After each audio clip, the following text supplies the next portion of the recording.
Assalamualaikum warahmatullahi wabarakatuh. Salam sehat.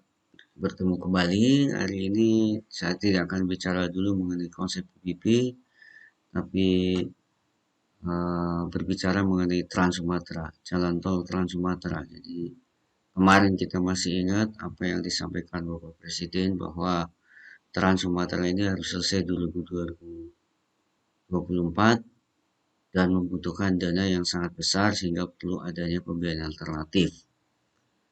Eh, Butuhkan dana sekitar 387 triliun lagi agar ini bisa selesai. Memang jalan Trans Sumatera ini cukup panjang, sekitar 2000 kilo dari backbone-nya, 2000 kilo dari Bakahuni, Palembang, Pekanbaru, Kandis Dume, Tebing Tinggi, Medan, sampai Banda Aceh. Dan ini ada feeder-feedernya juga sekitar 700 kilo, dari Tebing Tinggi ke Sibolga, dari Dume ke Padang, dari Palembang ke Bengkulu, ditambah lagi ada Palembang Tanjung Api-Api, kemudian ada di Batam, Bandara Hang Nadiem sampai ke Pelabuhan. Dan ruas-ruas ini memang dulunya tidak layak secara finansial, namun dibutuhkan untuk pengembangan ekonomi dan kewilayahan. Dan ini sebenarnya adalah tugas utama pemerintah, namun kemudian pemerintah mendelegasikan kepada BUMN, yaitu dalam hal ini adalah PT Utama Karya. Nah, sampai saat ini memang sudah cukup signifikan ruas-ruas utama yang kita prioritaskan sudah beroperasi seperti Palembang Indralaya, Pekanbaru Dumai sebagian, kemudian Bakahuni sudah, Palembang juga sebagian sudah ya, Bakahuni Palembang sudah, kemudian tinggal yang Kayu Agung Palembang Betung ini merupakan unsolicited project bukan utama karya. Kemudian Medan Tebing Kuala Namu Tebing Tinggi juga sudah. Ini juga bukan utama karya tapi konsorsium dari Jasa Marga. Kemudian yang di Aceh juga sebagian sudah beroperasi, bahkan baru Kadis Dumai juga sebagian beroperasi. Ini cukup signifikan, namun masih perlu percepatan dan terutama memang dalam setiap pembangunan tol ini selalu ada dua kendala utama yaitu pembebasan tanah dan juga masalah pendanaan. Pembebasan tanah ya harus dilihat dari sisi pembiayaannya dan juga pelaksanaannya yang banyak proses di dalam pelaksanaan pembebasan tanah. Kemudian dalam pembiayaan memang selama ini BUMN ini mengandalkan ekuitas yang berasal dari penyertaan modal negara yang tentunya sangat terbatas dan juga dari pinjaman yang semakin hari semakin besar. Nah, kalau ini dibiarkan terus karena kelayakan komersialnya rendah ya, itu ada beberapa hal yang menyebabkan memang dari awal sudah rendah dan kemudian ternyata di kondisi di lapangan juga tidak sesuai dengan prediksi. Jadi sudah rendah, tambah rendah lagi. Kemudian juga ternyata pembangunan Trans Sumatera tidak dibarengi dengan percepatan pengembangan klaster-klaster ekonomi. Padahal dunia kita ingin menginginkan agar di sisi kanan kiri tumbuh klaster-klaster ekonomi sehingga nanti mampu mengenerate traffic. Misalkan yang baru ada sekarang baru Mangke ya, di Kuala Namu bandara ya, dan Mangke kawasan ekonomi. Arun juga belum begitu berkembang, Tanjung Api-Api juga belum. Nah, ini perlu kita dorong. Dumai juga cukup lumayan, kemudian di sekitaran Lampung juga belum. Nah, dengan begini rendahnya traffic ini dan juga kurangnya pengembangan klaster-klaster percepatan klaster-klaster ekonomi sehingga membuat susah atau membuat para investor enggan untuk melakukan strategic partnering dalam bentuk ekuitas ya kepada BUMN ini. Nah, kalau dibiarkan dalam jangka panjang nanti juga akan menjadi beban pinjaman yang semakin besar dan juga beban operasional dan pemeliharaan yang akhirnya menjadi liabilitas BUMN ke depan. BUMN adalah notabene juga negara. Dan untuk itu kami coba mengusulkan beberapa pemikiran yang mungkin berguna uh, dalam rangka percepatan itu, misalkan satu, kita harus meningkatkan peran serta pemerintah daerah dalam pendanaan dan pembebasan tanah. Yang nantinya penyertaan itu, peran serta itu dianggap sebagai penyertaan dengan melibatkan BUMD sehingga ada rasa memiliki. Untuk itu perlu dibentuk suatu SPV di tiap provinsi yang independen dari holding BUMN Utama Karya ini sehingga mereka mempunyai keleluasaan untuk melibatkan BUMD dan juga kemungkinan mendorong strategi partnering swasta lokal sehingga akan menumbuhkan ekonomi lokal. Dengan begitu nanti ada independensi dari pengusahaan dan juga meningkatkan transparansi dan akuntabilitas. Kemudian yang nomor 3 saya pikir ini pemenuhan PMN itu sudah biasa dilakukan tapi sangat terbatas, dan yang keempat ini strategi baru yang mungkin bisa kita tempuh, toh aturannya juga sudah ada, yaitu limited concession scheme. Ya, limited concession ini diberikan bonus privilege kepada pemenang konsesi existing, yaitu untuk dari apa? Dari ruas-ruas jalan tol yang akan habis masa konsesinya. Daripada sekarang yang sudah mau habis pasti akan diperpanjang, mendingan kita melakukan monetizing sehingga kita dapat fresh money, ya, yang dapat digunakan untuk pembangunan tol Sumatera ini. Atau ruas-ruas yang masih lama konsesinya, kita coba cek. Karena dengan kebijakan yang sekarang, kebijakan misalkan mobil murah, kebijakan KEK, sehingga menumbuhkan industri yang banyak, tol-tol di Sumatera, di Jawa ini, di sekitaran Jabodetabek terutama dan di Jawa, ya, itu banyak yang mungkin sebenarnya sudah terpenuhi target FR-nya dan juga payback period-nya. Jadi walaupun masa konsesinya sebelum habis, tapi FR-nya sudah memenuhi target dan payback-nya sudah tercapai. Kenapa nggak kita misalkan cut sekarang konsesinya? Cut sekarang konsesinya, itu kita bisa dengan monetizing atau suruh pemegang badan usaha ini membangun jalan tol di sana, di Sumatera. Ini salah satunya. Nah, ini butuh keberanian dan karena tentunya akan ditentang oleh badan usaha existing. Jadi perlu komitmen dan leadership daripada uh, kita semua.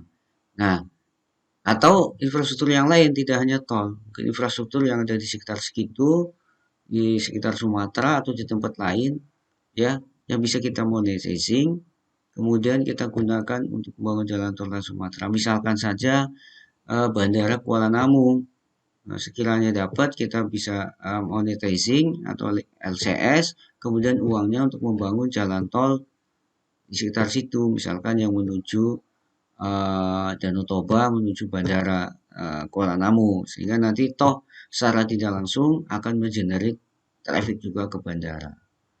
Nah, ini dengan monetizing ini kan sudah saya sampaikan bahwa pemerintah akan mendapat fresh money selain pajak. Kemudian yang kelima adalah mobilisasi dana jangka panjang lembaga keuangan atau pembiayaan. Ini sudah sering kita dengar upaya ini, namun saya tidak tahu kenapa kok ini selalu selalu tidak terjadi. Apakah ada hambatan-hambatan yang mungkin perlu kita debatkan lagi. Kemudian yang keenam adalah mobilisasi dana masyarakat melalui skema crowdfunding. Ini memang bisa dilakukan seperti kemarin pada saat kita mau membuat pesawat Regio itu dilakukan. Masyarakat di Sumatera atau di Indonesia di mana saja boleh misalkan menyetorkan uang. Nah, misalkan 100.000, 500.000, 1 juta. Nah, nanti kalau 1 juta misalkan dapat apa, kalau 100.000 dapat apa, atau mungkin yang 1 miliar, nah, bisa dapat equity. Nah, sehingga akan ada rasa memiliki. Nah, ini kan perlu transparansi. Nah, kalau menurut kami sebaiknya yang opsi dari 456 ini dikelola oleh badan lain umum yang berfungsi sebagai fund manager. Karena nanti ini akan dapat terus bergulir uang ini, ya, dari limited concession scheme terutama dan juga dari dana masyarakat ini dikelola dengan benar, nanti akan bergulir, bisa membangun jalan tol yang lainnya. Setelah itu kita lakukan limited concession scheme atau monetizing, dapat uang lagi terus seperti itu sehingga akan menjadi semacam revolving fund. Nah, ini bisa mungkin upaya ini bisa kita lakukan dalam jangka pendek. Kembali lagi keberanian diperlukan di sini. Kemudian yang untuk jangka panjang, kami melihatnya begini, tol ini kan jelas tidak layak secara finansial kalau tidak ada kegiatan-kegiatan ekonomi di sana. Nah, selama ini kita perlu sebenarnya melakukan penguatan internalisasi pembangunan ekonomi kewilayahan di Sumatera. Ya, entah dengan sinergi BUMN dan swasta atau swasta sendiri atau BUMN sendiri. Ya, misalkan dengan pengembangan berbagai moda, terutama pembangunan berbagai moda infrastruktur yang terkoneksi. Misalkan tol dengan bandara, tol dengan pelabuhan, tol juga dengan kawasan ekonomi, sehingga nanti mampu mengenerate traffic dan mampu menarik investasi serta mobilitas penduduk. Nah, jangan sampai tol ini sudah dibangun, sementara kawasan-kawasan industri ekonomi belum terbangun. Nah, kalau bisa ini bareng, sehingga nanti begitu tol ini jadi, kawasan industri sudah tumbuh, masyarakat banyak berbondong-bondong mencari kerja di situ. Jangan sampai nanti tol Sumatera ini seperti kejadian di Suramadu, justru banyak orang Sumatera ke Jawa, bukan orang Jawa ke Sumatera. Nah, seperti Suramadu kan kita lihat sekarang. Dulu tujuannya idealnya adalah ingin orang Madura banyak ke Surabaya atau ke daratan Jawa, tapi ternyata sekarang itu yang terjadi sekarang seperti itu. Dan dulu pinginnya orang daratan Jawa ke Suramadu, karena di sana nggak di Suramadu nggak ada daya tarik ekonomi. Nah, ini perlu segera kita pikirkan. Misalkan saja bagaimana kita mengembangkan kawasan KEK Sabang Arun, kemudian pelabuhan Kuala Tanjung Sumatera sebagai international hub dan pusat logistik ya. Apalagi kita lihat peranan daripada Alki di sini ya, ya. Ini merupakan lintas internasional. Nah, kalau ini kita bisa mengembangkan pelabuhan di sini, bisa menangkap ekspor impor di sini sehingga nanti akan menjadi jalur distribusi di Sumatera, menjadi backbone Trans Sumatera ini. Ini perlu kita pikirkan agar berkembang atau misalkan tadi yang integrasi antar moda ya.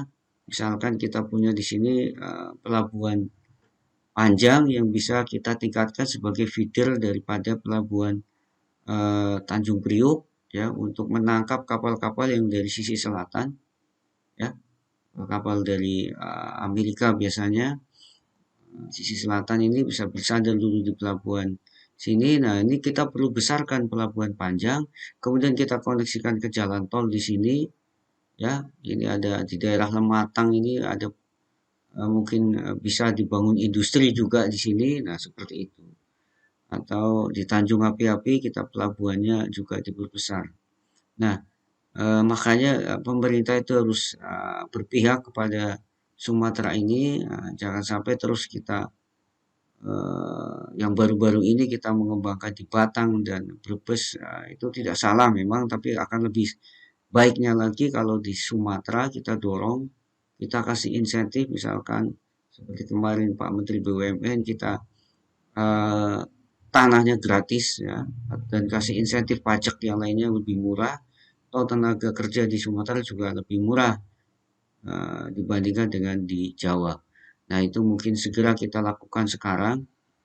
Kalau jangan menunggu eh, Trans Sumatera itu jadi dulu, baru klaster ekonomi dibangun. Tapi sebaiknya bersama-sama sehingga nanti secara tidak langsung akan menjadi traffic dan juga utama karya mendapatkan pemasukan untuk minimal melakukan operation and maintenance. Kemudian juga hal lain adalah bisa utama karya sendiri diberi konsesi untuk land dev di sekitar tol Trans Sumatera tersebut, tapi dibuka dengan melibatkan BUMN yang lain, properti dan swasta. Kemudian juga setelah itu terjadi, sudah itu berkembang, saatnya lah kita membuka konektivitas dengan Pulau Jawa secara eh, lebih bagus atau lebih cepat, yaitu melalui pembangunan jembatan atau tunnel atau kapal triple decker sehingga akan mendorong pergerakan dari Jawa ke Sumatera, mendorong industrinya juga mendorong mobilitas penduduknya dari Jawa ke Sumatera, sehingga Sumatera akan menjadi pusat ekonomi baru.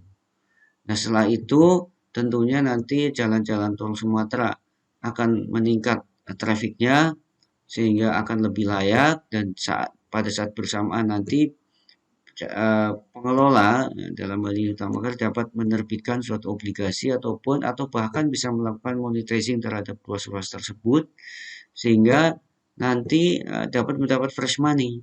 Nah, fresh money inilah kita gunakan selain untuk membayar hutang juga menyelesaikan Trans Sumatera tersebut serta land development serta kalau itu sudah besar lagi kita bisa membangun di tempat lain di Sulawesi atau di Kalimantan.